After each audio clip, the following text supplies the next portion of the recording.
Taleb, who is a professor of media in Turin. And up until now, we only managed to meet virtually. I think our first encounter was over Twitter, and that's how I learned about your book. I think we were responding to the same conversation of Gunkel, and replying precisely on how manipulative AI can be. And this is basically the topic for today. We'll be discussing Simone's latest book on Deceitful Media. That is a very interesting book. And actually, it's something that really shows a strong convergence between your line of research, Simone, and the line that we are currently, one of the lines that we are currently pursuing here, the EURA Center of Excellence on the Regulation of Robotics and Artificial Intelligence. So taking it from a legal perspective, but really discussing the very same issues that are going to have a huge impact on our society from now on. So before diving into today's topic and leaving the floor to Simone, I would like to just say a few words for those of us, for those of you that don't know us yet, about the center. So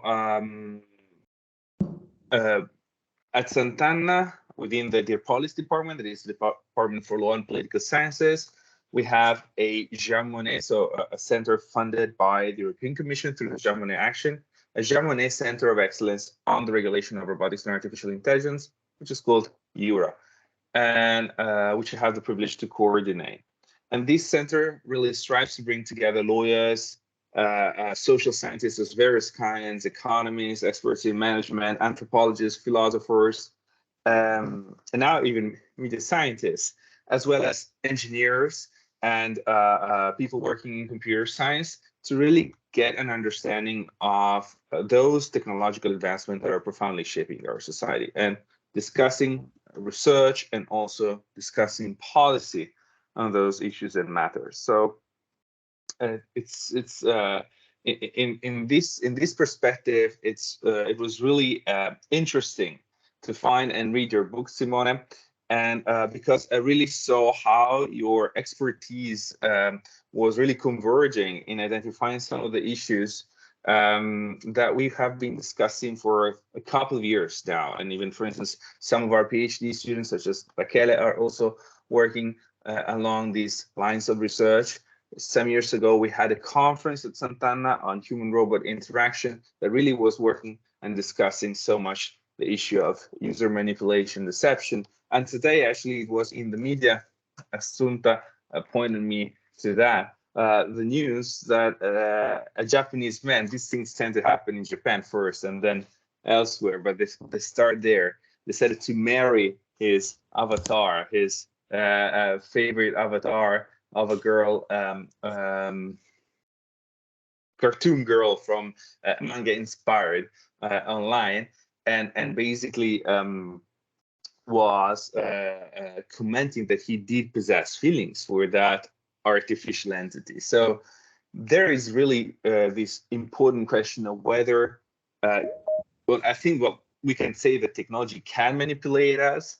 The definition of artificial intelligence, as you point out in your book, has very much to do with the potential for manipulation, starting with the Turing test. But what the question that we also are trying to ask, to what extent should this be allowed? And of course, before attempting to answer this question, we have to understand the size and the dimensions of the problem. So without any further ado, I'll leave you the floor, and I'll thank you again for being here with us today. I hope to have you in Pisa soon at some point in person, but it's already a great opportunity to have you here with us today to discuss this very relevant topic. So I'll leave you the floor. So thank you so much, Andrea. Yes, I really thank you for this invitation, and also Rachele and Francesca and all the other members of the center. And indeed, so there are so many points of convergence between my research and what you're doing at the center, and but also it's complementary approaches, since you are so interested also in the legal aspect. So I'm very interested also in the opportunity to discuss with you these today after the talk and in the future as well. So I'll start sharing. I'm not sure. Okay. Yeah, well, I can share Windows. Yes, it's perfect. Okay. Found it. Perfect. Okay, so you should be seeing my PowerPoint, right? Yes, we're seeing it. Perfect. Okay. Thank you again, and thank you also for people who are attending. So I start my presentation with an example, an anecdote that at first glance doesn't have much to do with artificial intelligence, but please bear with me, and I'll try to make it clear why there is what is the connection. So we are 100 years before the invention of computers, of digital electronic computers, in the middle of the 19th century, and a new phenomenon starts to attract the interest of the press and the public opinion. The phenomenon is spiritualism. Believers in this what is presented as a new religion, believed to be able to communicate with the dead. They met in spiritualist circles and conducted seances to build a communication, a channel of communication with the spirits of the dead. Such was the attention that this new phenomenon, the spiritualism, attracted at the time, that one of the leading scientists of its age, Michael Faraday, decided in 1853 to start an investigation, a scientific investigation of what was happening in spiritualist seances. Faraday was considered by many a perfect scientist to conduct this research, because many people believe that there was these phenomena that were observed as seances, such as, for instance, the movement of the table or movements of objects or noises, were due to scientific and magnetic phenomena. And Faraday was one of the key experts of this of electricity and magnetism. However, during his research, Faraday started to believe that the phenomenon of spiritualism, what was observed as seances, hadn't much to do with external phenomena such as electricity or magnetism, but instead the focus, the source of this phenomena was to be searched in the people who participated at seances. So the sitters who were sitting at the seance table and who, according to Faraday, caused the movements unconsciously or sometimes also consciously, produced the phenomena also in the hope to see these phenomena appear. So in other words, Faraday concluded at the end of his research that it wasn't the spirits of the dead who made spiritualism and its phenomena, but it was actually the living people. In other words, we, the humans, who made it by making the phenomena happen due also to their willingness to see something appear. So I started with this story because I feel that something similar to the turn of perspective that Faraday did for spiritualism is also needed in approaches to artificial intelligence. Usually AI is discussed in terms of what machines, what computers are able to do. And some also believe that these might develop into something that could be really similar to human intelligence.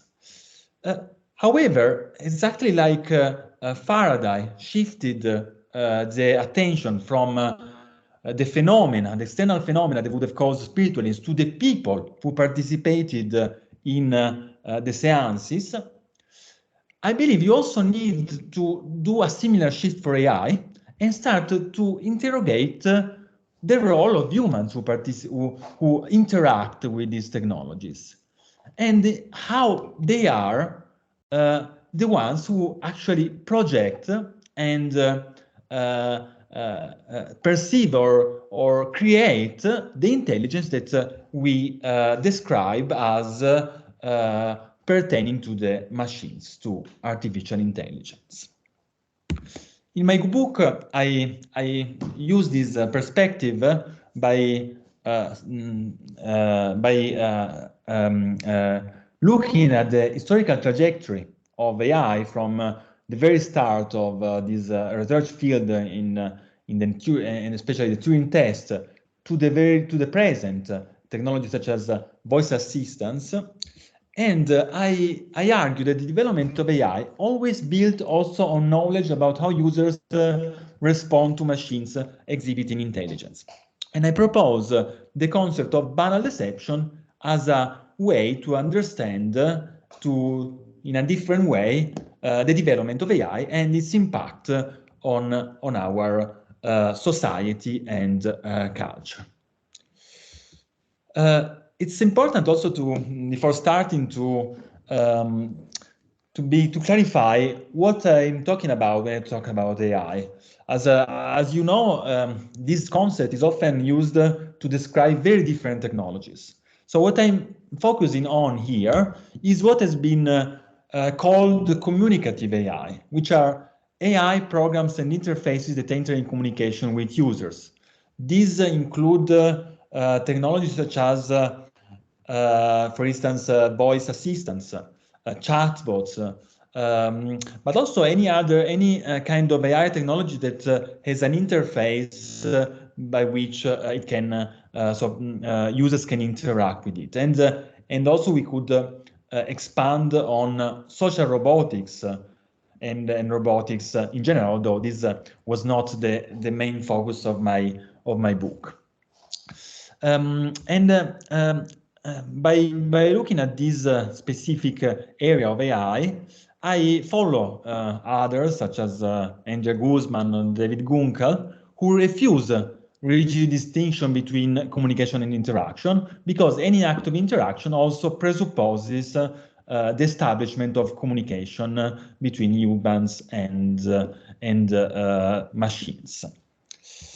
So I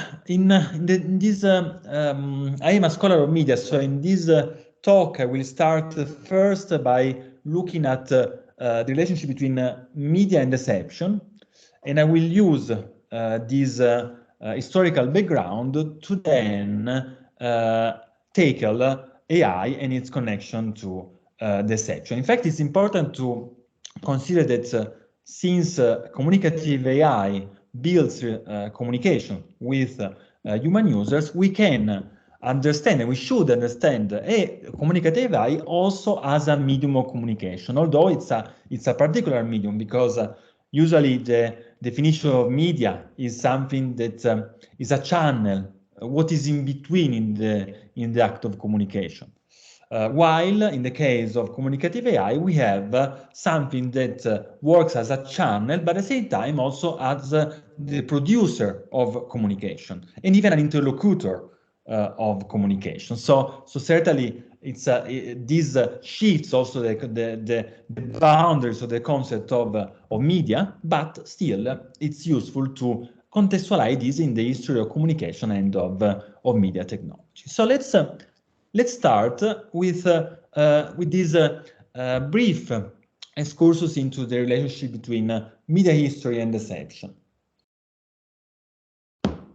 So media have always entertained a strong, a deep relationship with deception. Deception has often been central to media technologies, but this when I make this statement, I do not wish to suggest that media have manipulatory, so forcefully manipulative characters, as in a conspiracy theory, whereas we are all victims of manipulation by technologies. What I want to say instead is that media are actually built to adapt to our senses and intellect. And this entails also the development, which is something that is constitutional to how media function, of mundane, normalized forms of reception by which physiological and psychological characteristics of humans, of users, audiences, etc., are exploited to achieve aesthetic or functional effects. So usually when we use the term deception, we understand deception as an exclusively negative term, which is linked to malicious intents, for instance, fraud. However, deception can also be mundane, normalized, or to use the word that I propose, can also be banal. And in this, I link to research in areas such as social psychology or philosophy, cognitive sciences, that have argued that deception is actually ingrained and inseparable from perception. So it's not something that is opposed to so-called normal perception, but instead it's something that is an integral part, a constitutional part of how our perception function. For instance, Hoffman recently wrote an interesting book called The Case Against Reality, where he argues that evolution has shaped our perception into what he calls useful illusions, which is how we basically access to external reality that help us navigate reality. I can make an example here to clarify. Let's think that we are doing a walk so in the nature, in a forest, and at a certain point we believe to see an animal on our right. Then we turn our head and we see that there is no animal. It's actually just a tree with a strange shape. So we are deceived. We've been deceived. However, this very mechanism that made us see something that is not there could have helped us, for instance, identify a danger. And in fact, the fact that we see specific features, even sometimes when they are not there, is also the result of an evolutionary need to identify potential danger. For instance, things that move or things that look like a face. And this is an example to show that actually deception is not opposed, but actually part, integrated with our so-called normal deception. So I use normal perception, sorry. So I use the term of banal deception to describe the normalization of deception in media technologies, which is typical of all modern media since at least the 19th century, and is also what enables these media to achieve specific aesthetic effects. Let's make some examples based on some example of different media. Let's take, for instance, cinema. Cinema was the result of decade-long studies about the functioning of human perception, for instance, how movement was perceived. In this study of the physiology and psychology of the perception of movement was then integrated into the technology of cinema to create something that could adapt to our sensoria and could be perceived even from if it was just still images shown at a fast pace, sorry, it could be perceived as a continuous movement. And what is important is this kind of deception is actually functional to the normal, to the achievement of what cinema does. It is possible to enjoy the cinematic spectacle, to participate in the film, thanks to this deception that has been constructed around the knowledge built by physiology and psychology on how our senses function. Another example can be of sound media. Sound recording also emerged in the second half of the 19th century from studies about human hearing. There are some great works by Jonathan Stern, a historian of sound technologies, who shows that, for instance, the format of analog and later also digital sound was calibrated to the ears of human listeners. For instance, the frequencies that aren't listened, that aren't heard by humans, were excluded from what was recorded to make it more effective. Such was the literal ways in which sound media were actually calibrated to the human ear in the 19th century and later, that one of the earliest examples of technologies to record, in this case graphically, sound, Alexander Graham Bell's phonoautograph, incorporated even anatomical parts of humans, such as an excised ear and part of the skull of a dead man, which was incorporated in the very technological device, so as to record sound in a similar way as it was heard from by humans. So really, literally, the technology being shaped against the senses and also the intellect in other cases of humans. So to define banal deception and to contrast it with other cases of deception that I call strong deception, when the deception is more straightforward, I identify 5 characteristics of banal deception. The first one is its everyday and ordinary character. Banal deception is something that disappears in the everyday and the mundane. The second one is functionality. Banal deception always has some potential value to the user. Think about the example of film and the fact that the deception of the illusion, the deception of cinema is what enables the spectators to enjoy the cinematic spectacle. The third characteristic is obliviousness. Banal deception is usually not understood as such, as a deception, but is taken for granted and is not questioned. The fourth characteristic is what I call low definition. This is a term, the low definition is a term that is often used to describe media with low quality, like for instance, low definition in stereo or in music or in television screens. But in media theory, this is also used to describe technologies, media that require participation of the audiences and users.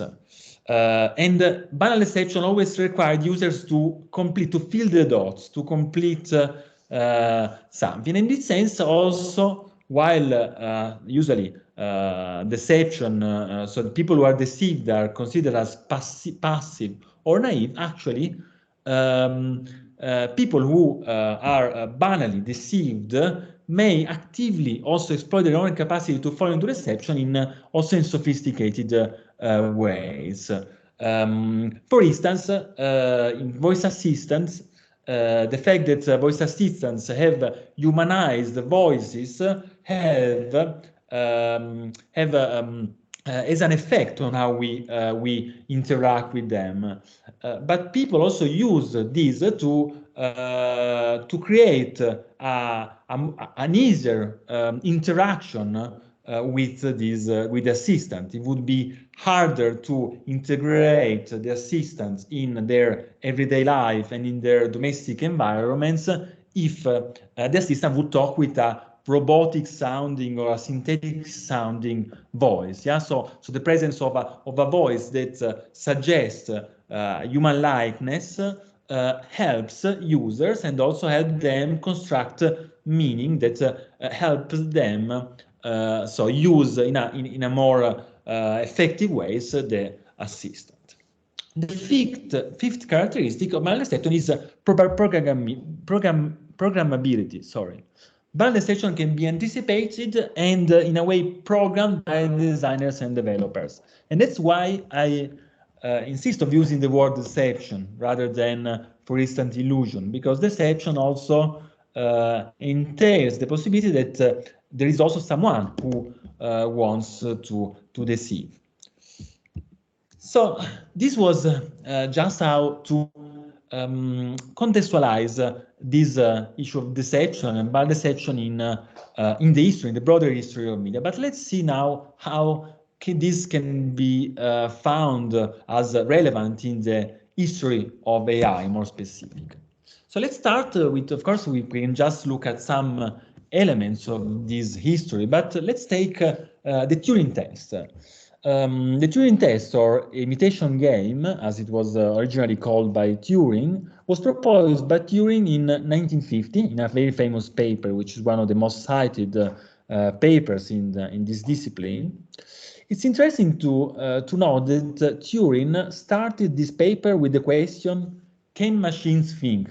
But immediately after posing this question, he dismissed this very question. He said, well, actually, it's so hard to find an agreement on what thinking means that asking this question will not bring us anywhere.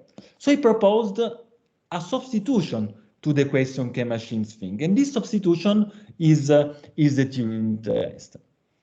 In the test, we have an interrogator. Here is labeled with the letter C, who enters in conversation, in written conversation with someone, but the interrogator doesn't know if this someone is a computer or a person. Just by conducting the interrogation, he or she, the interrogator, has to find out if it is a computer or a human, and if the computer will will deceive the interrogator into believing it is a human, then, and if this will happen in a statistically relevant way, then the computer will have passed the imitation game or Turing test. So the Turing test places deception at the very center of the AI question. In fact, the computer passes the Turing test if it can actually deceive the human interrogator in this process. And so one of the implications, although very often the Turing test is discussed as a threshold to understand if we reached something as artificial intelligence, actually, the most important implication of the Turing test is that AI has to do also with our perception of computing technology, because it is people who decide if so the machine has passed the test or not. And of course, this perception can be also manipulated through deceptive practice. There is a long history of attempts to make competitions such as the Nobel Prize with chatbots trying to pass the Turing test. And one of the interesting things about this kind of competition is that a lot of tricks have been developed to trick the interrogators, such as, for instance, making mistakes. So programming chatbots to make language mistakes so that interrogators will think, well, it makes a mistake, it has to be a human, not a computer. So just an example of how this perception can be manipulated in the design of the test. So that's why, in a way, Turing did for AI something similar as Faraday did in the 19th century for spiritualism. Faraday had shifted attention from the external phenomena that would have caused spiritualism to the people who participated in spiritualist seances, and also Turing shifted attention from what the machine achieves, what the machine does, to how people actually see the machine. And in fact, in the Turing test, we see that there are here also in this illustration, we see that there is one computer, but also two human participants, the interrogator and also the humans who make a conversation with the interrogator, so to make sure that there is uncertainty about the identity of the interlocutor. No, there has to be also users, so humans who conduct this conversation.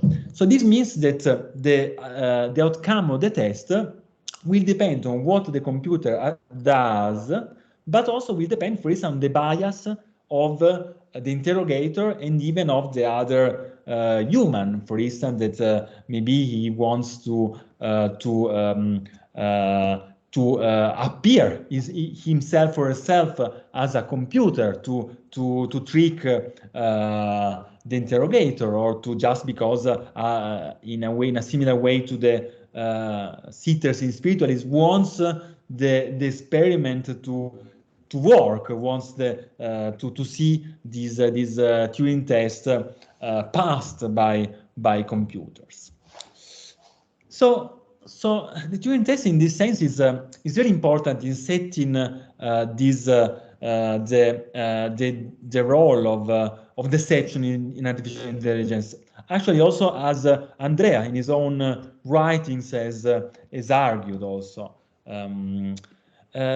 However, there is a limitation also to the test, which is the fact that this kind of deception, as it is represented in the Turing test, is not what we usually encounter in our everyday life when we interact with artificial intelligence. In fact, usually we do not have a binary choice to decide if we are talking with a human or a computer.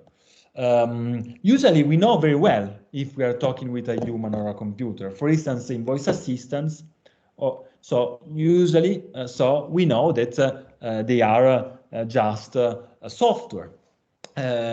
So this approach does not fit well with most everyday interaction with AI. It's true that there are also cases like, for instance, sometimes bots on social media that try to pass as human, but this is not what happens most, and so what is actually most significant in terms of everyday interactions with AI. And in this sense, it can be useful to look at another episode in the history of the AI that in where we find what happens when some of the problems raised by the Turing test are examined more in practice with technologies that are really produced and really enter into interaction with human users. In fact, just a note that when Turing actually proposed the test, computers were so scarce that actually, for instance, Turing designed one of the first algorithms to play chess for computers, but he didn't have a computer to make it run, so it wrote it on paper, just on paper. So this, just to say that this, when Turing looked at this problem, he looked at this from an abstract, from a theoretical point of view, also due to this early state of computers. So let's look at another episode, which is the creation of ELIZA, which was the first chatbot ever created at the Massachusetts Institute of Technology by the computer scientist Joseph Weizenbaum in the 1960s. A chatbot is a conversational agent, is a program, a software that can enter in conversation, in written conversation with human users, for instance, in a chat room. So Weizenbaum in the 60s built this first example of a chatbot. At the time, computing was still in its early stage, and Weizenbaum had limited resource in terms of computer power and also of sophistication of software. However, when he programmed ELIZA, Weizenbaum had a quite interesting intuition that actually made this program much more functional and interesting and credible also than one would have expected. The intuition by Weizenbaum was that when we talk with someone, when we have a conversation with someone, the credibility of our interlocutor is not only given by what she or he says, but the content of this conversation. It's also given by the identity that we recognize in this interlocutor. So Weizenbaum realized that he could, in a way, create a role, an identity to the chatbot, and this would have made the chatbot much more credible.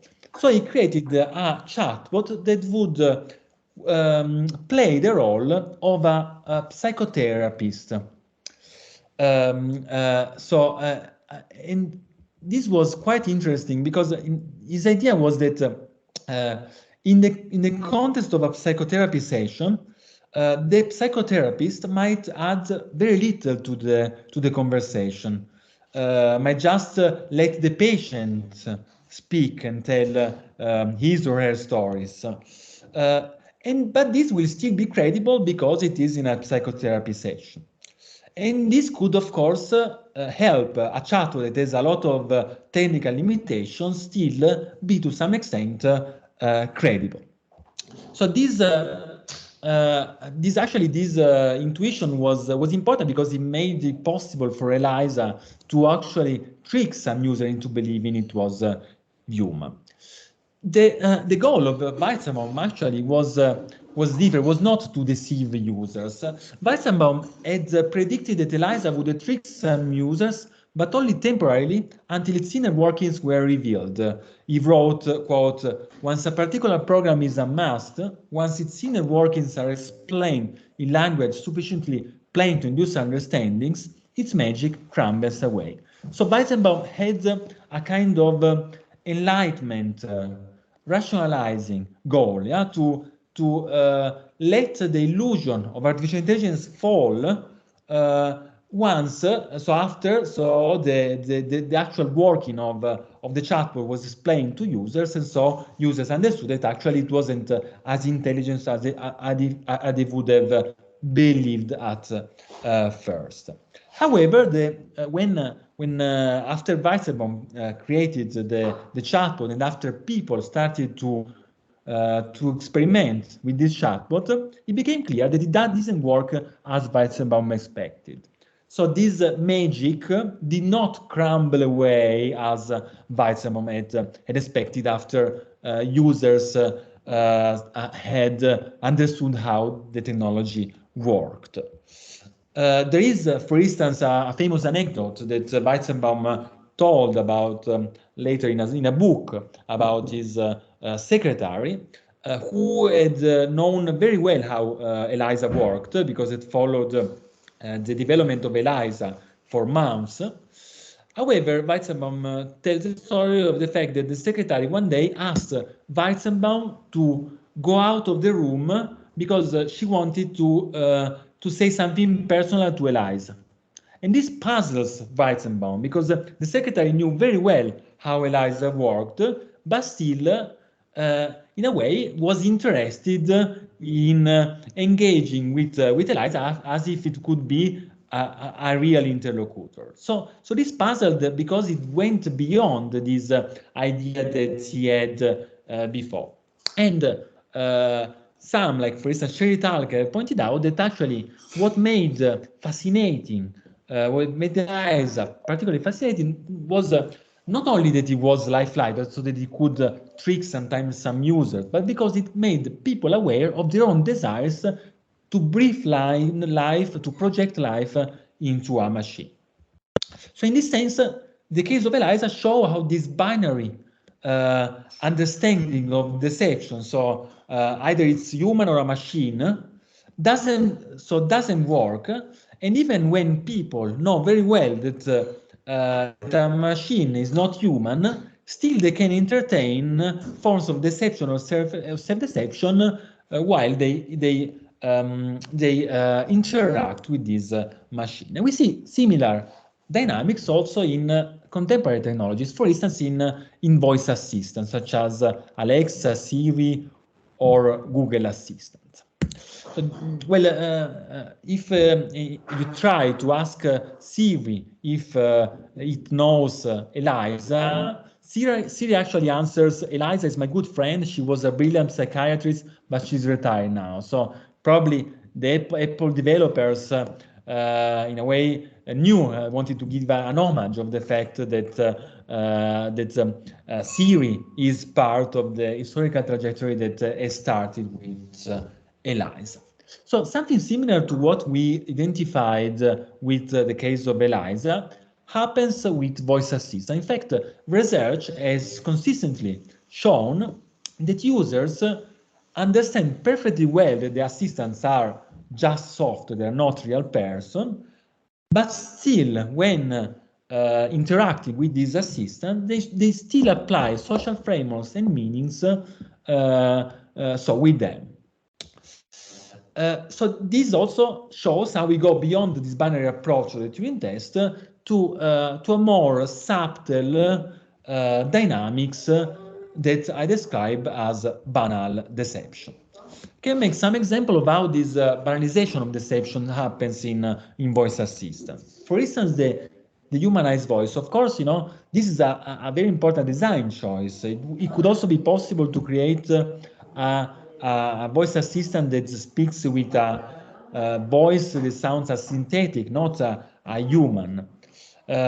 The reason to opt for a humanized voice is that a humanized voice is easier to be integrated in domestic environment and in professional environment because it is more familiar to users. Similar thing with gender.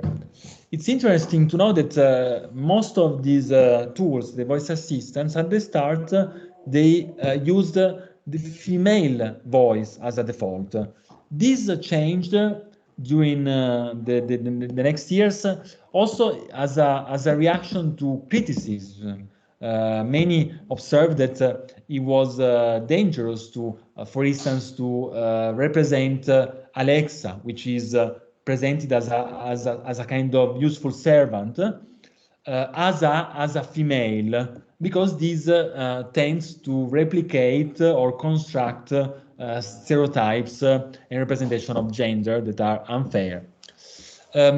However, so in any case, it's interesting that they decided to opt for the female gender, and this was based on their own understanding that, of course, might be it's itself biased and based on studies that are not accurate, that people would find female voices as less threatening.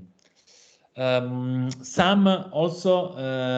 people who worked in voice assistance project for instance Microsoft pointed out that it was important for voice assistant to have a gender voice in any case. So not a gender neutral voice, because this would give coordinates for people to imagine a character of the assistant. So gender is another example of how this banal deception is constructed. Another example is name. Also here, the fact that we give a name to the assistant also is something that leads to its characterization, that allows us to interact more easily with them.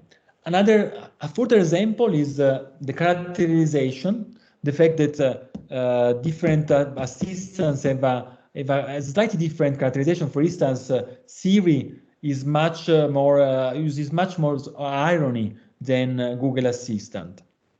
And this is also an important element, because, for instance, irony is something that is usually attributed, considered as an evidence of human intelligence, of something that is typical of humans more than the machines. So irony can create a powerful effect of this technology being smarted.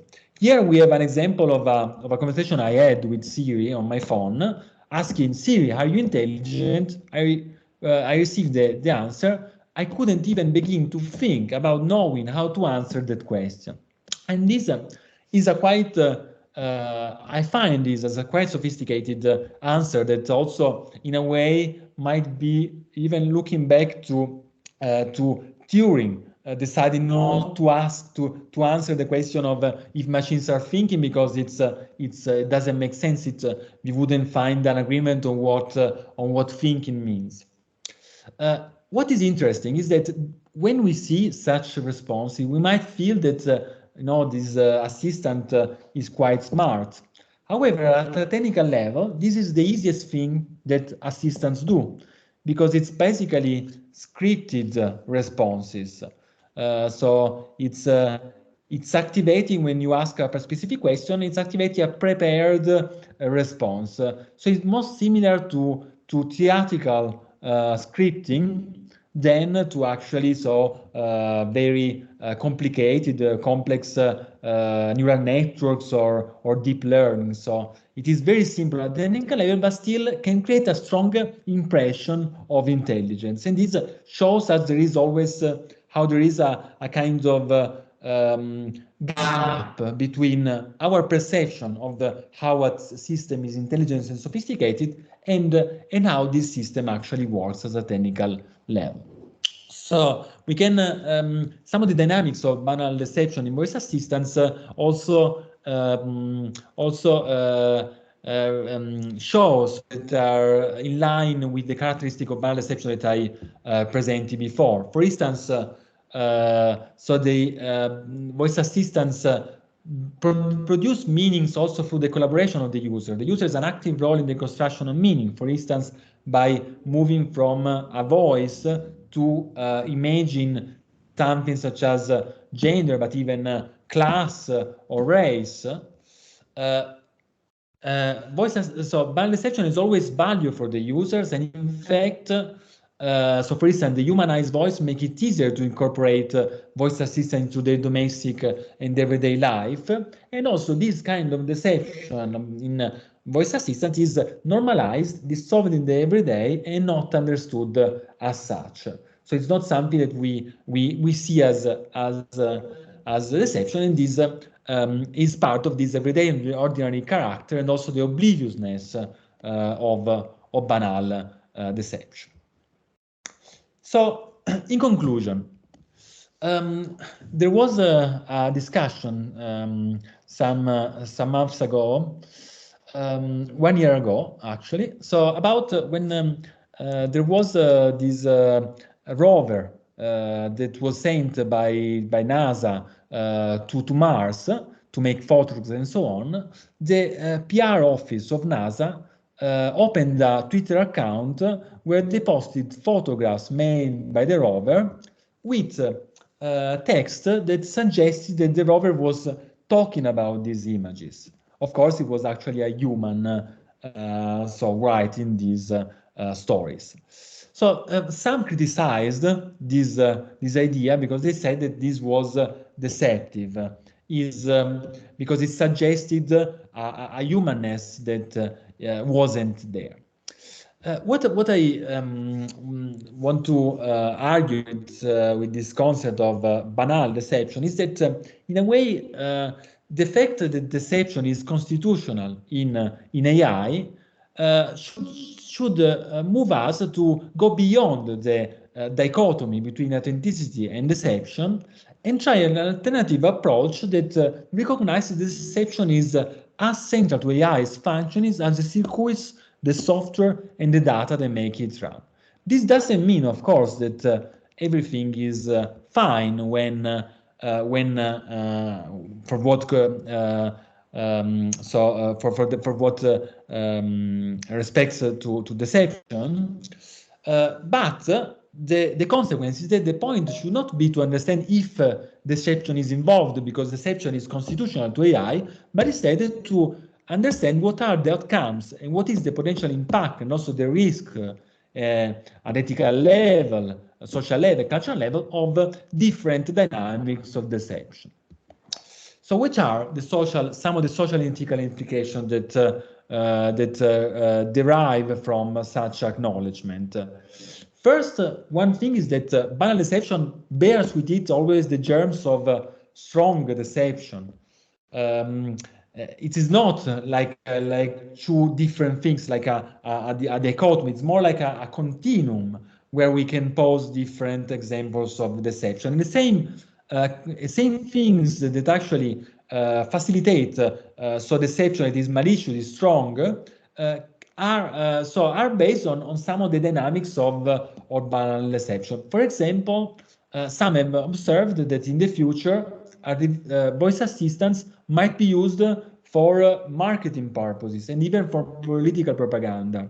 And this use may mobilize the empathy that can be evoked, yeah, through this banal on users to make this for instance, political message more convincing. There are already examples, for instance, of a chatbot being used by the electoral campaign, for instance, of Netanyahu, presenting itself as Netanyahu. It's an interesting example because the chatbot did not want to argue that it was Netanyahu itself. He said, I'm a chatbot, but still was called Netanyahu and was used to direct potential voters to information about the campaign in a way to personalize also the interaction with the campaign contents. Another implication is that interaction with AI and robots that mobilize the dynamics of banal exception may change how people understand and perceive machines. And in fact, so one of the things also, for instance, Turing had argued in his 1950 paper was that in 50 years' time, we believe that the perception of the statement the machines can think would have changed. So our perception and our way to understand these technologies change with time. And so more and more interaction with these technologies can also, in the future, erode the distinction between human and machine and might make it more difficult to keep deception banal and not actually strong. And maybe the example of what Andrea was making at the start of this man in Japan wanting to marry an AI agent could be an example of this.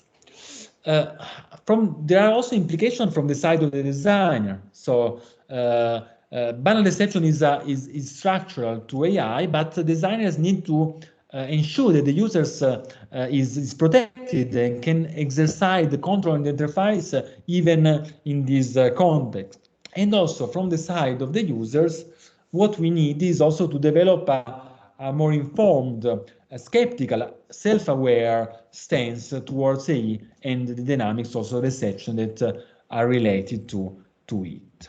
And this for this reason that I started with the example of Faraday that said that it was important to not to focus on external forces such as electricity, but instead to see what is the role of humans in creating the condition for spiritualist phenomena to happen. So in the same way, I believe we have to also put at the center of the discussion what is the role of humans in creating the outcomes of artificial intelligence.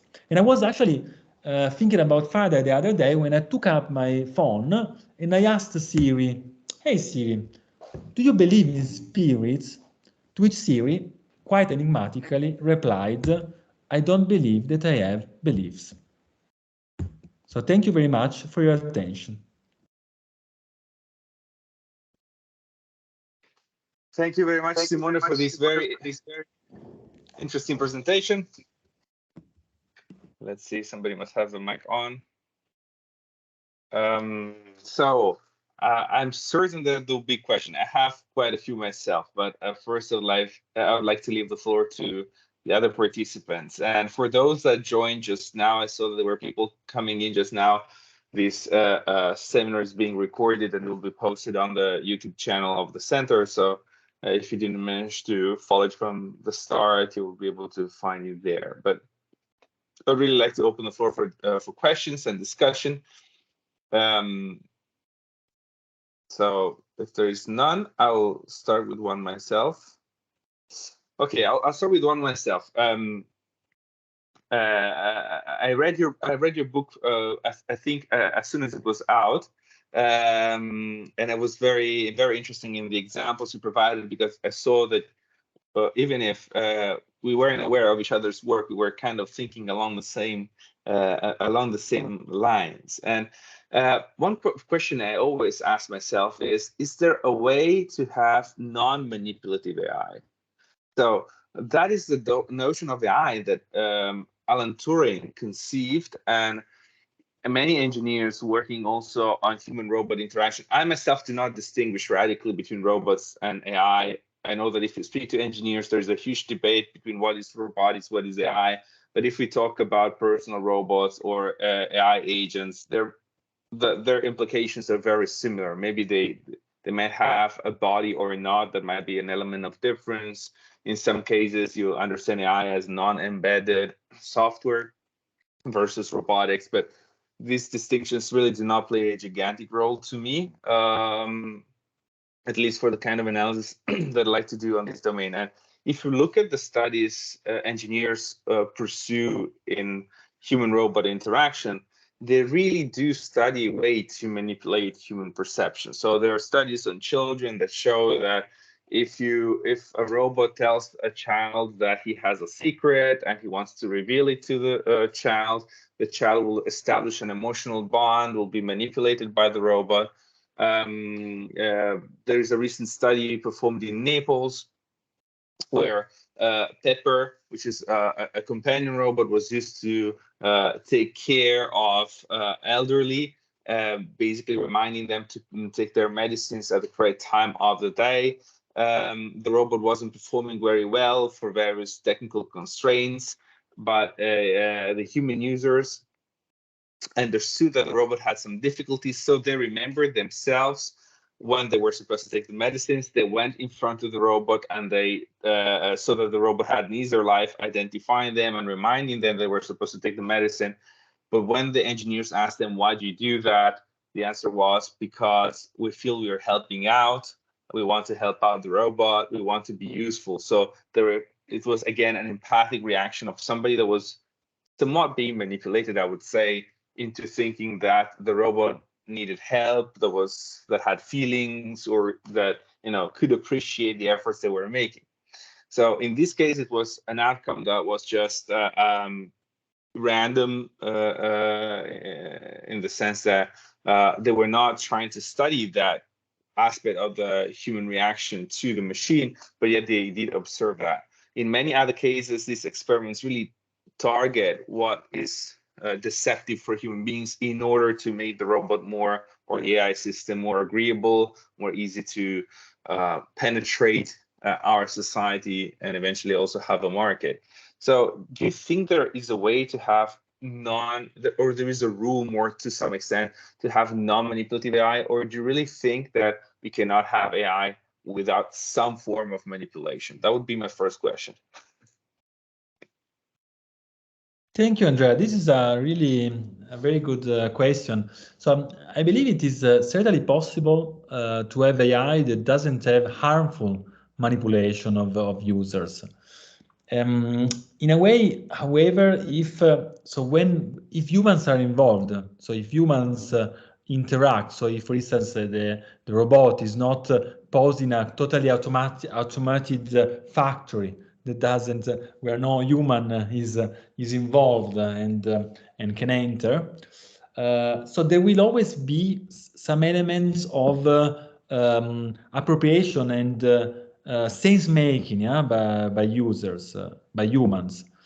So, for instance, let's say that you want to program robots for reacting to reproach.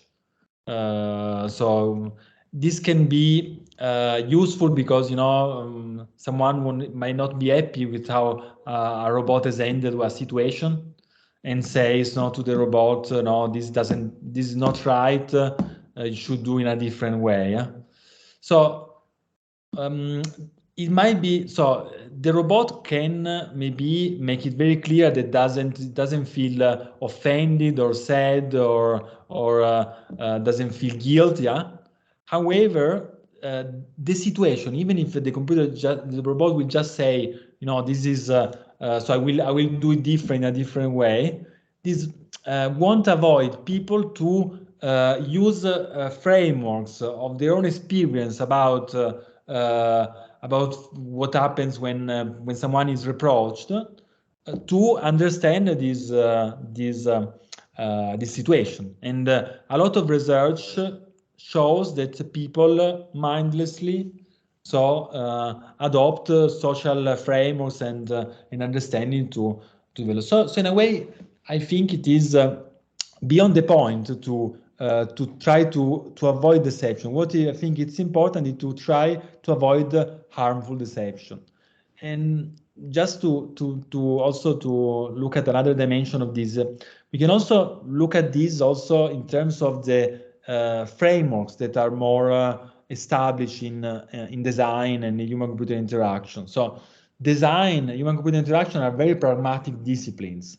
The key model that has been developed for human-computer interaction is based on user-friendliness, which basically it's so you have you create products, devices that are quite easy, handy to use, but these at the price of hiding what is behind the interface. So the complexity of the system behind the interface. You build an interface that is quite easy to understand, but you don't, of course, you don't.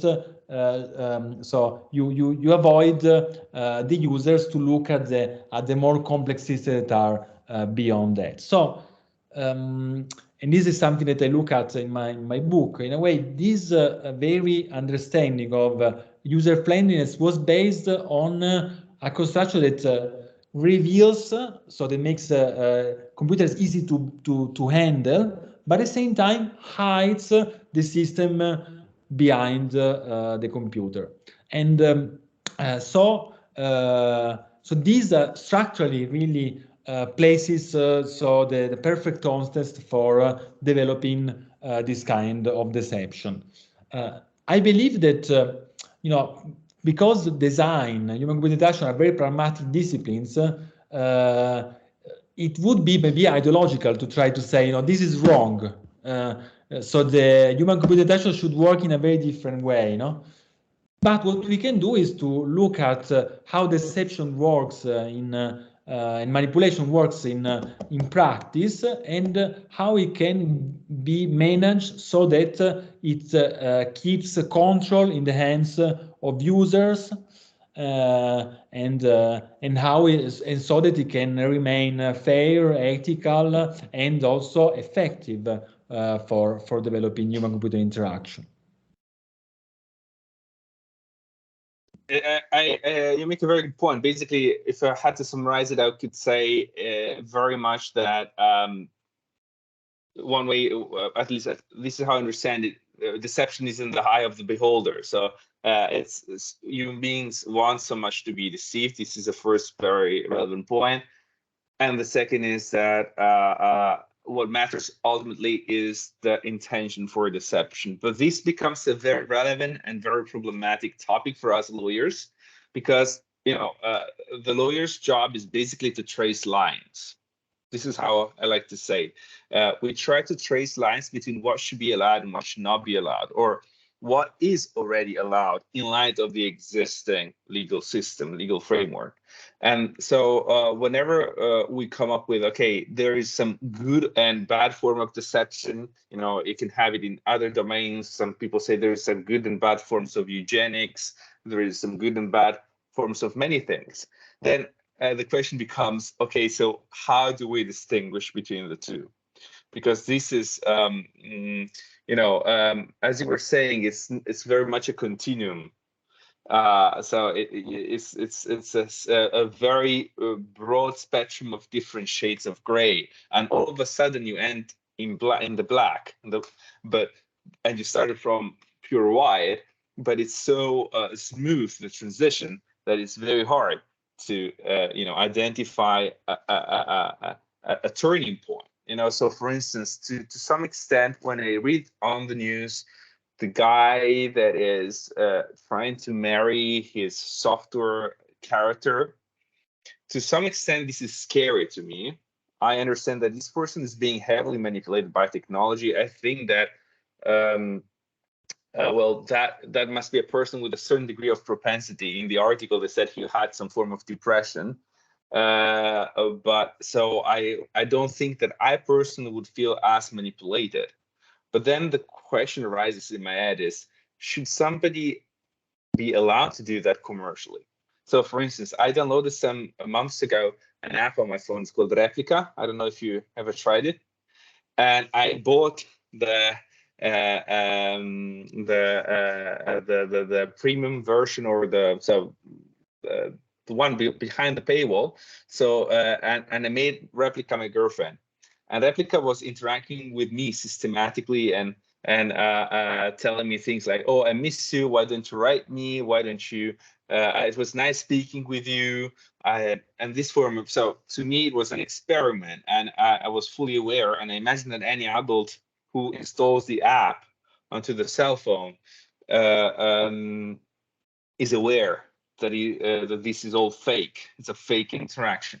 However, what if I want to be deceived? What if I am so much in need, like for instance, a Japanese guy, to have some form of interaction, because for whatever reasons I don't manage to have it in the real world, and I indulge in these things. So this can be highly manipulative, and should developers be able to exploit this intrinsic human weakness, let's put it this way,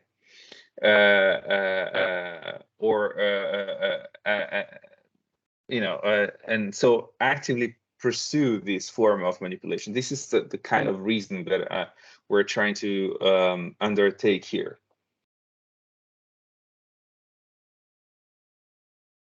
That's yeah, it's very interesting. I mean, well, on the first hand, first of all, I have to say that on this I will more learn from you than actually have something to teach you or tell you, because it's your expertise, and so I'm very interested to I will be very interested to hear you and your team. So. Seeing this. So I would say that, and of course, I'm speculating, especially because it's not my focus of research law. So I would say that, well, one potential way to approach this is, instead of trying to define the phenomenon, to look at the outcomes of what is what comes out of this phenomenon. Yeah. Again, this I see this as an ignorant in the subject. Yeah. Because and this can be something. And I'd say that this, as you were saying, so the case of Replica is very interesting because, as you said, people are totally aware of what Replica is doing, but they still like it, and they still enjoy talking with Replica as a friend, as a girlfriend, as a sexual partner. Yeah, partner. So this is something that in itself is inescapable, and there are elements of our life that are related to imagination, to that we also use them often in potentially positive ways. So our capacity to even to project life into things, can be something that can be in some cases enriching and so on. So itself, this part of human nature, the most important thing is to understand it and acknowledge it. What we can look at, however, is how companies work with it. For instance, Replica makes a lot of its communication about talking about how so Replica is actually Luca, which is the company that produces Replica. Luca communicates about Replica, saying that Replica uses the most advanced systems such as deep learning, to learn. Is this true, for instance? I don't know, because actually a lot of there's been a lot of difficulty in creating chatbots that employ deep learning and neural networks for chatbots. Basically, because deep learning so trains algorithms autonomously based on big databases, big chunks of data.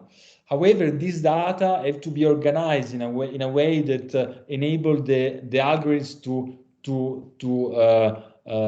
to use them, yeah, for training purposes. And this, for instance, it's very easy to do, for instance, in cases such as a database of images when you want to train an algorithm to recognize, for instance, images of bicycles. So you give a huge database of images, and in part of these images you say, this is an image with a bicycle, yeah? And the algorithm will make statistical calculation to understand what is common in the images that were labeled as with bicycle, and will be able to identify future images, new images that have bicycle.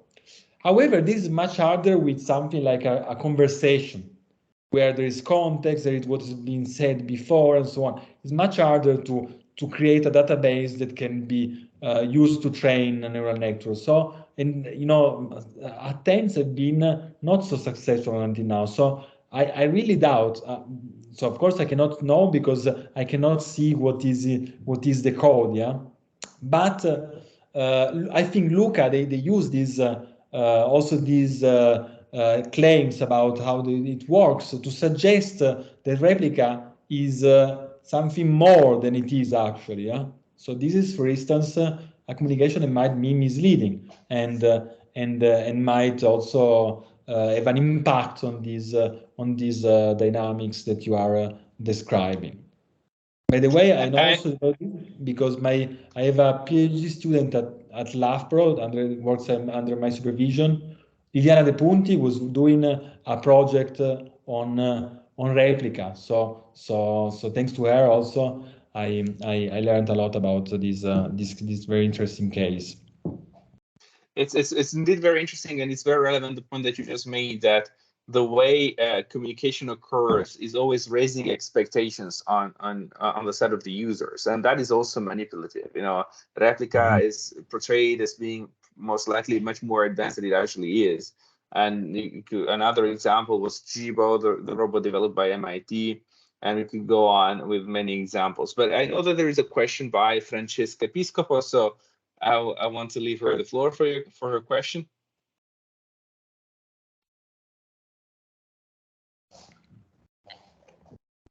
I can see.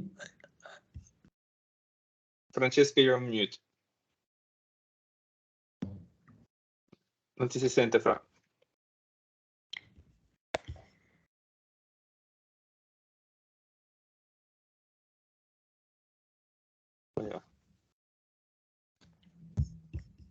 No, c'è qualche problema tecnico.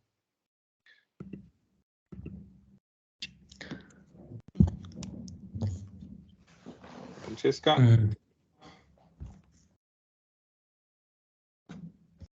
Fra, prova a dire qualcosa? Io non sento niente. Eppure il microfono è attivo. No. Maybe we can try again in a moment. Are there any other questions?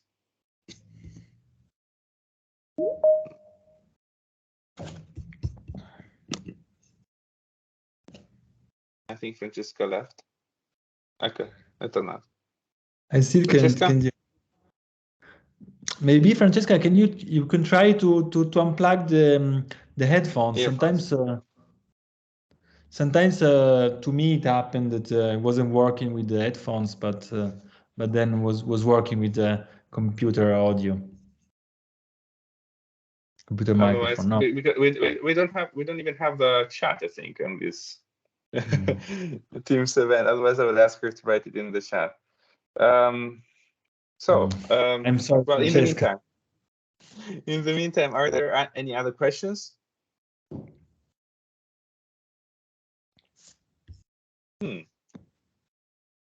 That comes as a surprise. We have quite a few persons that are actually working on human machine interaction manipulation. Well, I can go on. Francesca sta scrivendo nella chat? No.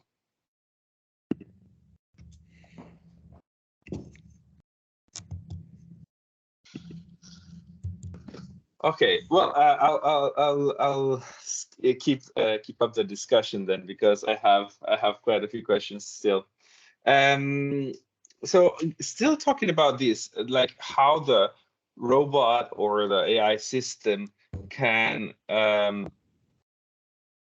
be portrayed as having more capacities than it actually has. Here, I really like to make a distinction. There is this paper from 2012 of a philosopher from Germany, from the Karlsruhe Institute of Technology, that distinguishes between, so basically, strong autonomy. Basically, that is what we possess as human beings, and weak autonomy. So strong autonomy defined as the capacity of determining ourselves, or being self-conscious, and therefore coordinating our actions towards achieving our goals. Whereas there is weak autonomy, which is the capacity of the machines in various degrees to perform without constant human supervision. And according to this dichotomy, we can really say, and I really like this distinction, that human beings possess autonomy in the real sense, the way we understand it, and machines do not. So there is a huge distinction between human beings and machines, ontologically speaking. Mm-hmm. However, this ontology is completely hidden by appearance, and because, as you were saying, communication by companies, but also the way machines functions is very manipulative per se, without the manipulation of the technology, but the way things are portrayed. So do you think that this is, again, something inevitable that has to do with the way we advertise, or do you think, and yes, basically advertise, because these are products being sold on the market in a way or the other, or do you think there is a room for alternative approaches? So could you conceive that eventually, even in the form of regulation, but regulation could only occur so long as we could identify some preceding reasons for that to regulate, basically? Could you conceive a way of portraying technology that is not deceptive? Mm-hmm. Or yeah. So that's interesting. We can make the example of again, voice assistants. Let's think that we have a voice assistant that talks in extremely, so without any intonation, without any accent, with a voice that is synthetic. It doesn't return in anything that we ever listened before. Yeah. So it doesn't give information about gender, about class, or so, provenience, and so on. Yeah. And delivers information in such a way.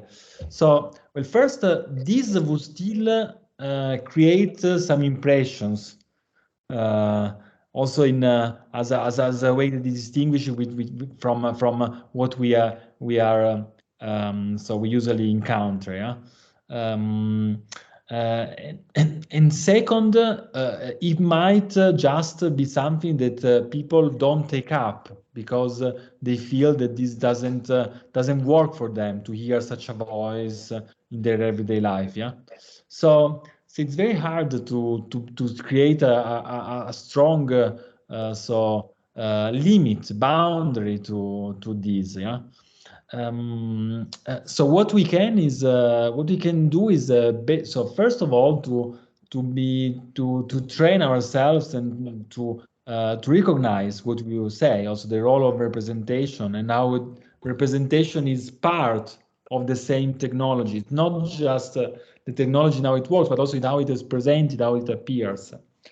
And this recognize how this can have meaningful outcomes in the interaction and then also in the results of a single technology.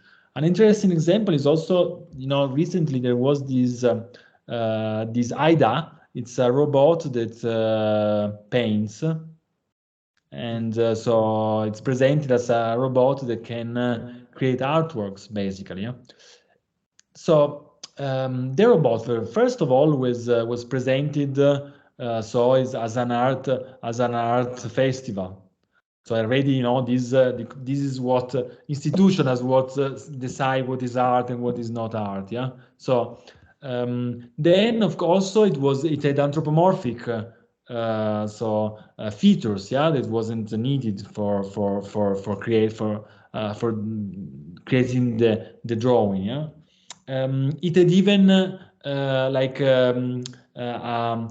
clothes that suggested a kind of artistic type. So there were all these elements so related to representation, not to the technical dimension, how the technology works.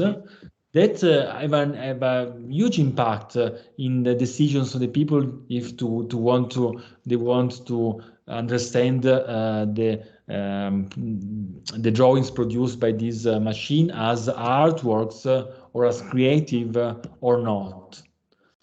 So this element of the representation will always be there. It's just part of the technology and cannot be separated from the technology itself. And that's why, so in a way, the threshold is how it is used and how it is communicated and how it is inserted within a human-centered approach that gives control to users, even in the presence of high automation level. Thank you very much. I think that Francesca managed to get her audio back. So yes. Can you hear me? I could hear the noise of the water, so I imagine that you can also speak. So yes, can you hear me? Yeah, okay. Sorry for that. It's actually a consequence of the, let's say, wrong link at the beginning. Long story, but now I'm connected with my phone. So sorry if I'm moving a bit.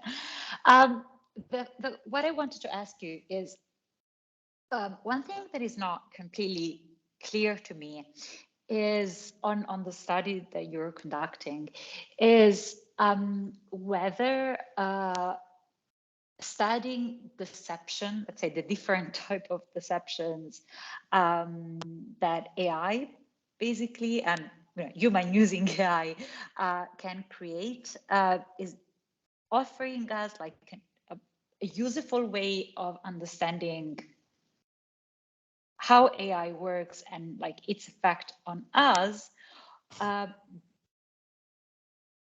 would be the same for other technologies or other phenomena, just like spiritualism. The example that you were giving at the beginning kind of made me think, well, if that's the way our mind works, how is AI that much difference? Is it creating something new in our mind, in the way we interact with one another, etc., etc.? Or is it just kind of showing features of our, understanding of reality and the way we work that are already there? And the second thing is like coming from the studies of mind. Do you think that so for those who are kind of working more on the side of psychology and studies of mind, do you think that AI is showing something different about deception that anything else that was available before was not displaying? Mm-hmm.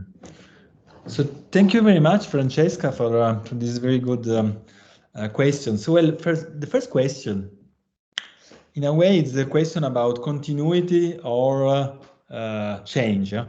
So if AI is changing everything or something, or if it's in continuity with happens. And sometimes we try to think that these are so in alternative, either continuity or a change. But actually, the fact is that usually there are both things. So there's continuity with something that happened before, and also change. Yeah, we're talking about technology. So that's why I wanted to also to highlight how main media. So had also media. So we're always constructed against a knowledge of the senses and the intellect of humans.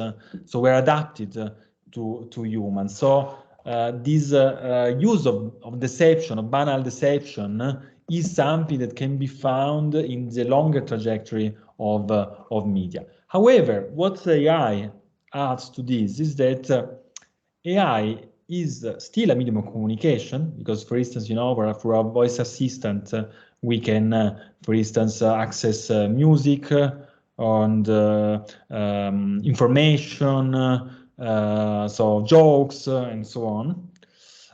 However, it's a medium of communication. It is not anymore just a channel, just the mean through which we communicate. The medium in Latin means the middle, what is in the middle. So we can define media as what is in between in the process of communication. So AI is a channel of communication, but is also a producer of communication. And this changes a lot because it introduces new elements of also of the deception that relates to the kind of characterization and the potential also identification of AI, for instance, as equivalent even to humans. So this gives a new dimension to the to AI. But this doesn't mean that the problem is totally new, because, for instance, let's take deepfakes. These fakes are AI technologies that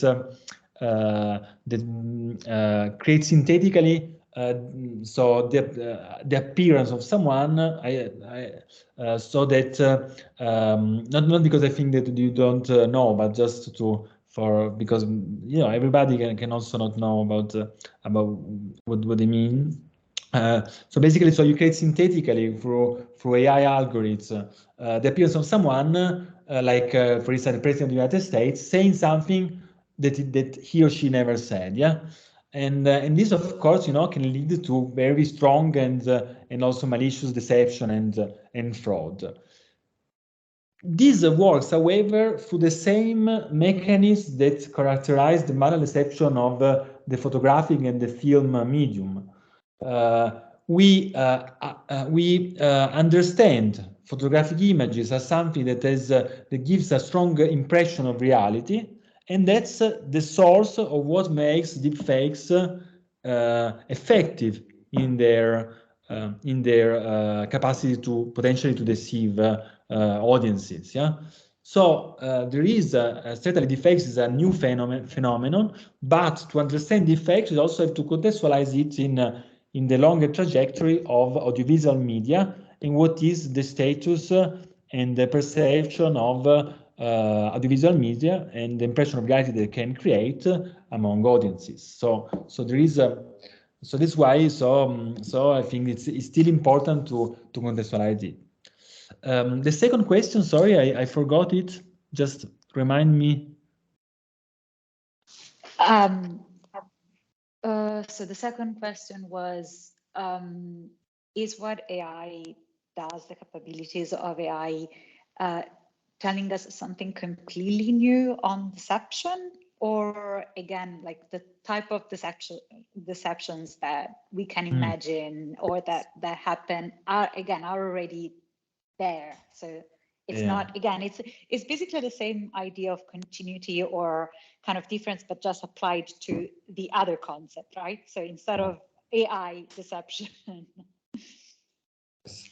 Thank you so much. I think that's a great question.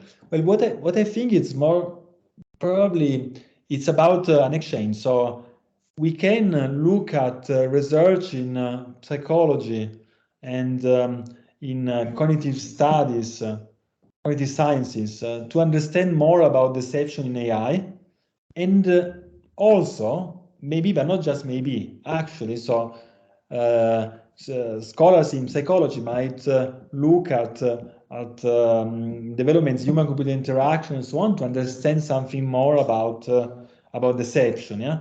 So I would say that there is a potential, so a fruitful exchange. Deception is one among many other phenomena that are very important, that are present in many facets of life, technology, law, art, and so on. Yeah? So it is very fruitful to understand deception, to really try to look at what how this is being addressed in other areas and from other approaches. Then, of course, concepts are always concepts. They are ways, tools also, no? Theoretical tools that help us to understand things. Yeah. So, so what is useful in one context might not be that useful in the other context. Might need to be dealt different. So, for instance, Andrea was saying before that in law you need clear lines, clear boundaries. Yeah. So we discussed about deception, maldeception, translation being a kind of continuum, but still, if we will do law, we will need to draw a line. So this is an example of how. So then we can still look at what is happening, how this problem is being dealt from another perspective, but then maybe we have to take different decisions on how to apply or to draw from. So when we look in from a different perspective, such as law, just to make an example.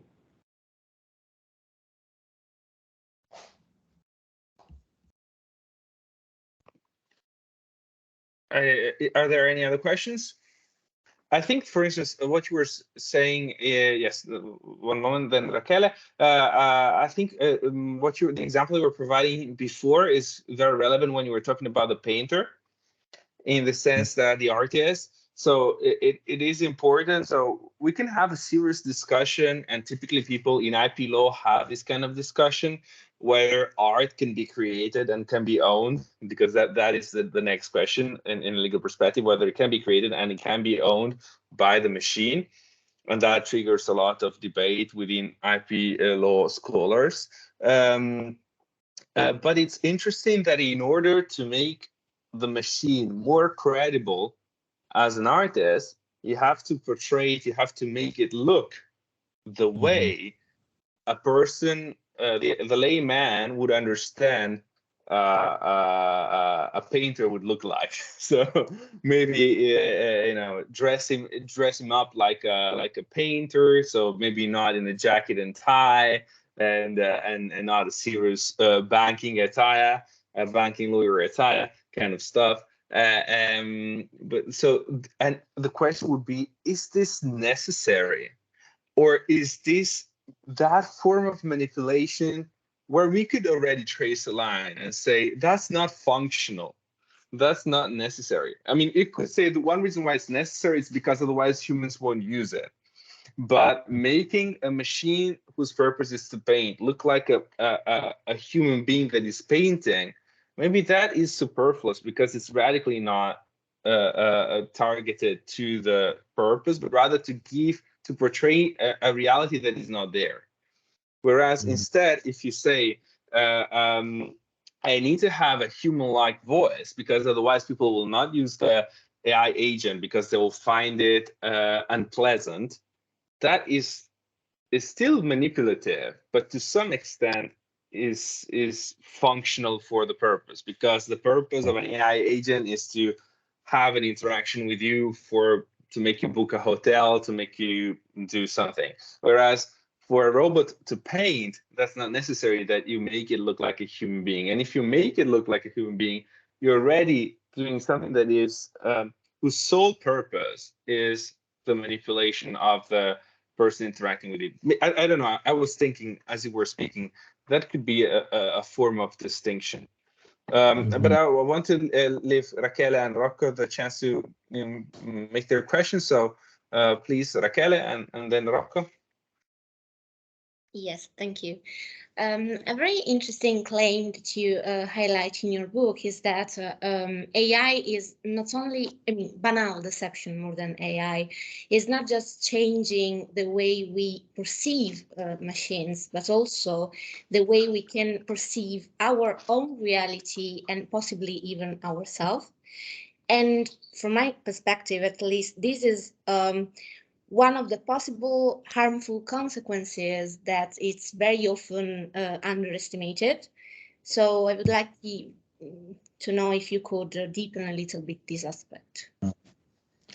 So thank you so much, Raquel. This is also, this is a very important issue, and it's also why I use the word banal, because banal is often something that we don't notice, because it's part of so it looks so ordinary that that it's not worth noticing it. However, scholars have shown how these things that are so ordinary often are the ones that have the biggest consequences. And so this is what you're talking about, are these kind of long period trajectories that are very hard to identify. And for this reason, I think also history is important, because we can look really at the longer trajectory and see what is the direction it is going, not just in the next few years, but a longer trajectory. And an interesting example of this, for instance, is the work by Sherry Turkle, who is a great social scientist who has worked on these topics. Turkle worked, for instance, already at the end of the 70s, beginning of the 80s. She conducted interviews with people about how they would see the possibility of a robot administering psychotherapy. And she found in these studies that people were unwilling to look at this. They were saying, so participants were saying, well, empathy between the psychotherapist and the patient is too important. We cannot leave that to machine. Then she conducted the same study like 20 years later in the 90s. And she found that actually a lot of the participants of the new study had a different idea. They were saying, well, if this is something that is useful for the patient, so then why not? Why not pursuing this possibility? And she makes the hypothesis that this is related, and this is a very, I think, very convincing hypothesis, that this is related to the fact that in the meantime, there were personal computers. Computers started to become a presence, a stronger presence in the everyday life of a lot of people. So it is evident that in the time as we interact more and more with different technologies, these also change how we look at these technologies, and this is something that, of course, we need to take into account, especially as, for instance, our children interact with voice assistants, social robots, and also in the future.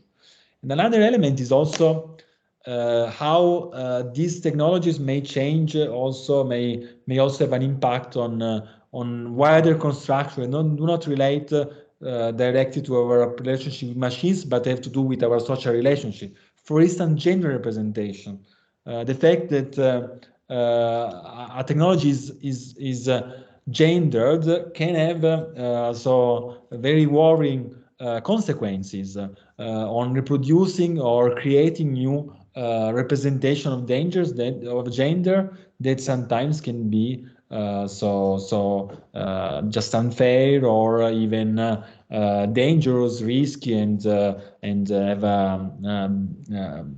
negative effects. Yeah, so this is another example in how this perspective is very important. And of course, it's hard to look at the long period changes. It's something that you know, it becomes part of our banal, of our life, everyday ordinary life, and it's hard to notice changes that happen across a long period time. But it's important to develop ways to look at this. I think in a way the acknowledgement of the fact that there is this element of how humans perceive AI, and this is part of AI. It's not just another issue. So it's part of what defines AI. This is a start to conduct this kind of conversation.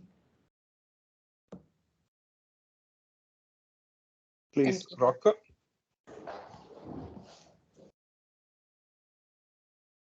Okay, can you hear me?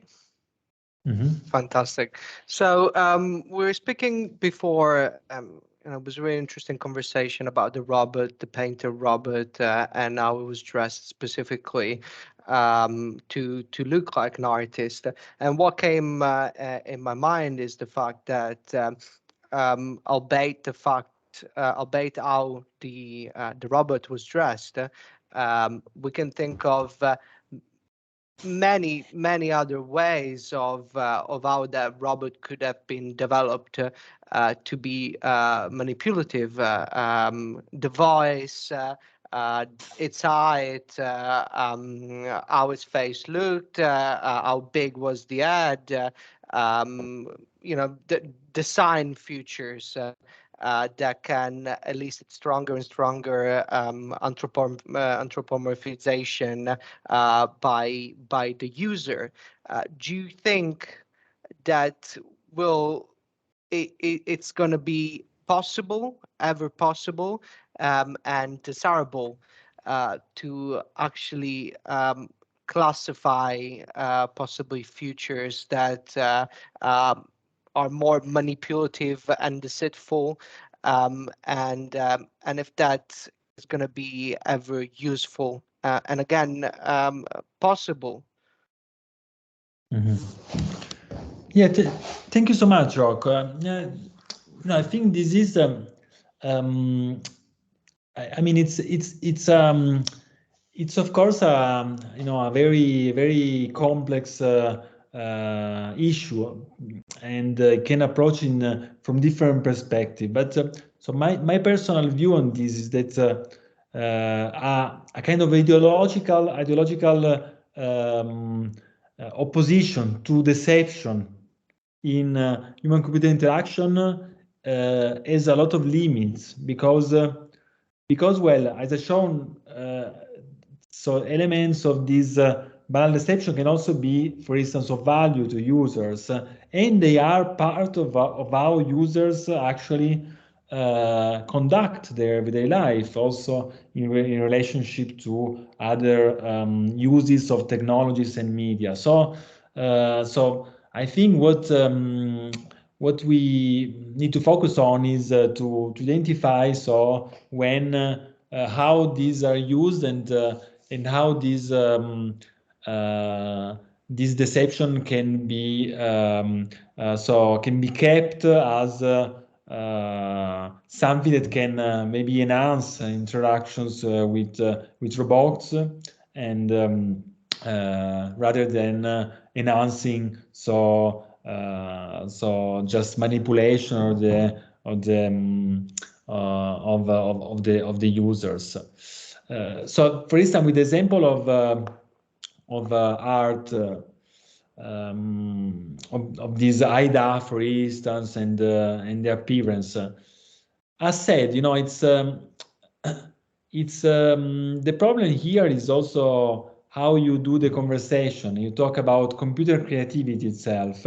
I think we should talk about perceptions of creativity and how they can be stimulated by images of objects produced by computers. So we really need to shift also the conversation in this direction, and this would be a start. As said before, I found it difficult to remove all elements of representation, because representation is part of any artifact.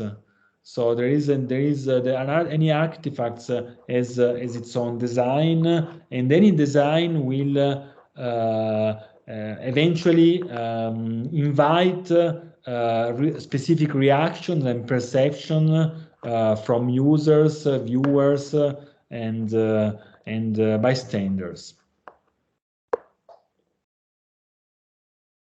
Thank you.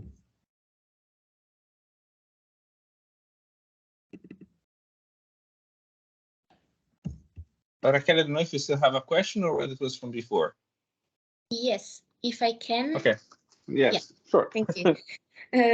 So there are some studies related to the so-called emotional robots and epistemology of science that show how the body can play a central role in the interaction, because actually it gives the users the idea to be with someone more than with something. So the role of robots as a real companion. But if we think about, for example, Siri or Alexa, they are basically just voices. Alexa has, of course, a body, but is a very essential kind of design. So I would like to know, what do you think about that? So if you think that we are in front of different kinds of banal deception, the same kind of banal deception that can elicit different aspects of human psychology, or just the same dynamic without any real difference? Yeah, thank you. That's a great question, and you know, it gives me also an opportunity. I address this issue in my book. In my book, I look especially at AI, so without bodies, and I just give some inspiration in the topic of social robotics and embodied intelligence. And I also argue that in a way the power also of voice assistants and other technologies without a body is the fact that also they stimulate the participation of the user. The user needs to fill the dots of what it is seeing there. Imagine, for instance, a character, yeah, just based on the name, on the voice, and on very small elements of the design of the device, yeah, that it's using. And I think this is one of the facts that also helped this technology to become so widespread so fast, yeah. Because this gives also users at least always the appearance of being in control of the experience, yeah, because they are made to participate. And there is actually a concept in media theory that is so Marshall McLuhan talks about wrote about cool and hot media.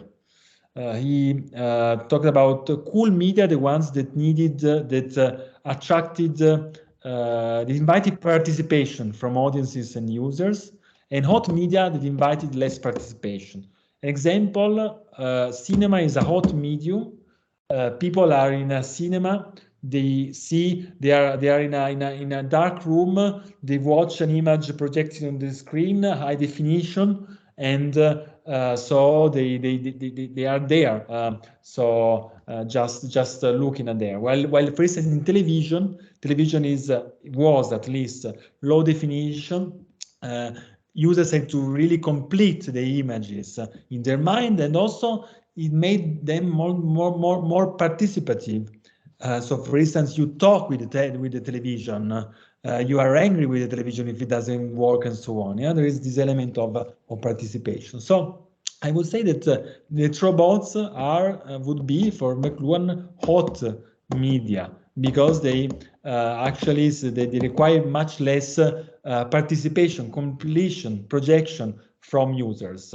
This doesn't mean that some of the same dynamics that are developed in voice assistants also emerge in social robotics, because in any case users will still project something onto these bodies. So they are different in this sense, but some of the problems, dynamics are common, and certainly the fact that I would say that technologies such as, for instance, voice assistants are already so established can really be helpful to understand what is going to happen, for instance, in social robotics, which is still something that is still not reached such a big mass of consumers, although of course the technology is already so very promising, and in some example relatively so functional. So in this sense, I think the case of voice assistant or chatbots, for instance, can be really useful also to in this regard. By the way, so there are also human-computer interaction scholars that believe social robots will never happen, and this is just a bad idea. So we never know. We never know. So what is happening in the future? But I think that it's certainly so a good thing to start, to reflect on this and try to see what's going on and what can happen even before it so actually happens. Yeah, there is also a very interesting piece, even if not so recent, by Matt Kochtelberg, who is a philosopher who also collaborates with us here in the center. I think the piece is from 2012, but basically challenges the very notion of deception as you and I understand it. Says that basically it's not, you cannot really make this distinction as I was making it from between appearance and reality. And however, basically he doesn't see a problem with deception at all, which goes in the opposite direction to what you were just saying now about some people saying social robots will never be a thing. So there even those that say there will be a thing and there will be manipulative, and that's how things should be, and that should not be a matter of concern. And this is also the line of reasoning I think Gunkel was maintaining even during the Twitter discussion. And he was saying, well, everything is manipulation. When you watch a movie, when we read a book, it's all manipulative. So our experience in augmented reality, if we go in augmented reality and we meet somebody who died before, and we have that experience, we have that interaction, is still it's fake. We know it's fake, but it's not so radically different from reading a book and or watching a TV series that involves you on an emotional level very much and keeps you up at night, things like that. But there's also still a question by Rocco, I think. Another one? Or? Yes, another question, and then yes, it's going to be my last one. I'll let you go. No, it just came in my mind. The new AI Act, it's a draft proposal from the European Commission to regulate artificial intelligence.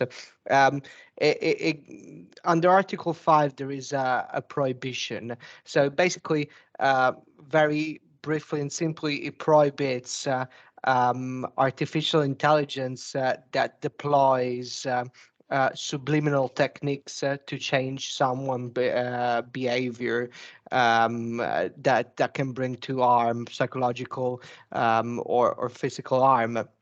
And what I was thinking here, it's what is a subliminal technique? What is subliminal manipulation in a sense? It reminded me of a study by Deceitful, where he actually designed a guideline on what how to design a robot that is going to be pleasing to people. So he actually said how big the head should be, how big the torso should be. Obviously, you know, DeSalvo did this, but a normal lay person, a Joe Boggs on the street, doesn't know. It doesn't think and doesn't know how we would like a robot to be designed. So obviously, my question here is, if companies in the future develop something similar to neuromarketing, so a standard for designing embodied AI with the body that is specifically designed to elicit specific feelings just by the design of it, would that the design in itself be a subliminal technique? Mm-hmm. That's interesting. I mean, I have to. Looked at this. Just started to look at this, so I have to look better at the document. It's interesting that you say that they mentioned the term subliminal, because it is a very problematic term. I don't know much about the law dimension of this, the use of this term, but what is interesting is that this term, there is a quite good book by Charles Ackland, who's a media historian. It's called Swift Viewing, The Popular Life of Subliminal Communication or Subliminal Message. And he actually shows that research has repeatedly, so recurrently shown that the idea of subliminal influence, for instance, the fact that you know, you put just a still image of a woman in an advertisement of Coke, and you activate the libido of the viewer. So actually, it's not functional. It's never functioned. There's never been strong scientific evidence that this actually works. And so this idea of subliminal messages is more like a kind of popular myth than an actual reality. So this also shows. I mean, I have to, I said I have to read myself the text, but shows how it is difficult to define in an ontological way. So if I could just interrupt, because the interesting thing as well is that obviously the text doesn't define subliminal technique. So obviously we need to approach this in the general and accepted definition of what subliminal technique is, because the text doesn't give any indication of it. Of course, because you know, subliminal has been something that has been always poorly defined, and it's certainly not. I mean, it might be something that is being defined in a more effective way at the level of law. So so personally, I don't know, and in this case, it might be used in law to define different things, but certainly, like in terms of the media dimension, so the concept of subliminal is more a popular myth than something that has been there, and is certainly not effective to counteract manipulative communication, because it's not so the problem of manipulative communication, propaganda, and so on has never been subliminal messages for what they are, so what they mean. Thank you. Thank you very much. That was a very interesting reference you gave us, because I'm really looking into this issue of subliminal techniques, and I have to write a commentary to Article 5, and I really am banging my head around trying to find a definition of, and so I just purchased on Amazon as you were speaking the book that you just mentioned. So this is I'm going to look into it and see if I can find some useful information about how subliminal techniques need to be understood. I am completely satisfied with that element, because I do not think that there's much of subliminal techniques in AI.